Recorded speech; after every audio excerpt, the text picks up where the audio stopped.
Hi friends, my name is Aki Dearest. Alright, so we all know why we're here, and it's for Ni no Kuni 2 Revenant Kingdom, and I gotta tell you guys, I'm super excited for this game, but with any sequel, I always kind of enclose myself in and try to expect all the little flaws, because I'm very passionate about Ni no Kuni. I absolutely love the first game, and I honestly think that it wasn't hyped up enough as it should have been in the year that it was released, but then again, it was competing with things like BioShock Infinite, Assassin's Creed Black Flag, Metal Gear Rising, and I think Saints Row 4 and Grand Theft Auto came out that year as well, so a lot of hype was brought down with all of these other games, but even then, it still made the top 10 best video games of 2013, which is saying a lot, because it was something new brought out to the video game community, and also, not to mention, it was something that was a little bit more toned down. It's not too violent, it's something I guess you could say is a little bit more childlike, but for kind of pretty much all ages. Now, I saw the second trailer,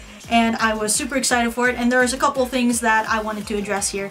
Well, first off, do we have to play the first game in order to play Ni no Kuni 2? If you haven't played the first game, I'm always just going to say that I recommend it, because sequels, they always tend to either hit or miss, sometimes a lot, and with Ni no Kuni 1, it's just a beautiful game in itself, and it's just an amazing journey to go on just through just playing the first one. Now, even if you don't have to play that one, they always say that sequels are a new adventure, or like they're saying that this specific sequel is a new adventure, new characters, so you might not necessarily have to play the first one, but it helps because sequels like this always give references or Easter eggs to the previous game that they have it for. Kind of like how the Final Fantasy 13 series goes. How the games happen is that you don't necessarily have to play the first one to understand the second or Lightning Returns, but it helps. You'll gain that passion, or you'll grow with those characters a lot better,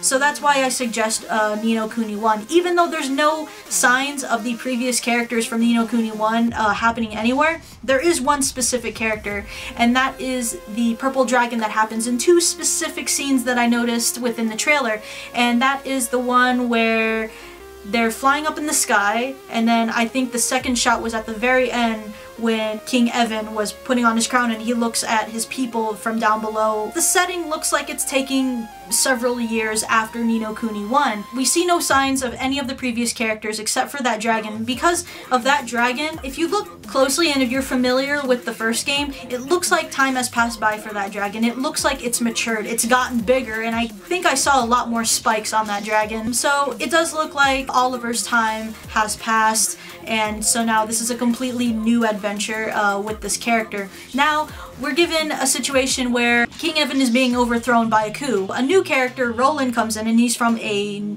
fantasy or another world. Now, here's something that I really wanted to know. Are they still going to do the concept of soulmates? Now, if you've played Ni no Kuni 1, the concept of soulmates is the link between two characters being the same person. They share the same heart, they share the same emotions. What one experiences in one world, the other will as well. And so I wonder if our main character here has a soulmate, and because the reason I'm saying that is because in the first game, the other world is just Motorville. Technically, it's supposed to be this world, reality. This is the real world. And I'm wondering if it's connected specifically to Motorville because his father was the soulmate of just an average cat in the first game, and I'm probably spoiling that for a lot of people who haven't played the first one, but you know, this is about the second one. Another thing that I wanted to address here was the concept of the Guardians. Now, it looks like history is repeating itself, because in the trailer, the mysterious unnamed new character, female, that is with Evan says that the Guardians are supposed to protect people, they're supposed to protect the world, and as we remember from the first game, the Guardians were possessed. We had to fight each and every one that we encountered. The concept of Ni no Kuni, if you haven't already guessed, is not really what you get at the end. It's the journey that you go on to get there. And even though all video games are like this, even though life is like this, we all know it, Ni no Kuni really embeds that into its audience. The fact that it's not the goal that you get at the end that's the most important. As important as it may seem, because we always see the light at the end of the tunnel, but we often forget the journey that we had to go through to get there. And I think Ni no Kuni really tries to embed the journey more or the importance of taking that journey and enjoying life and enjoying the struggles that you had to go through, understanding all the obstacles that were in your way that you overcame. That is the beauty of Ni no Kuni in itself.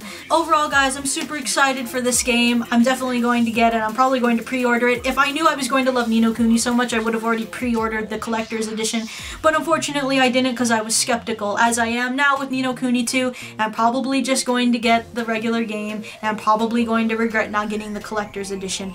But regardless, guys, if you guys have any opinions on this video game, put it down in the comment section down below, and I will see you guys in the next video. Bye bye!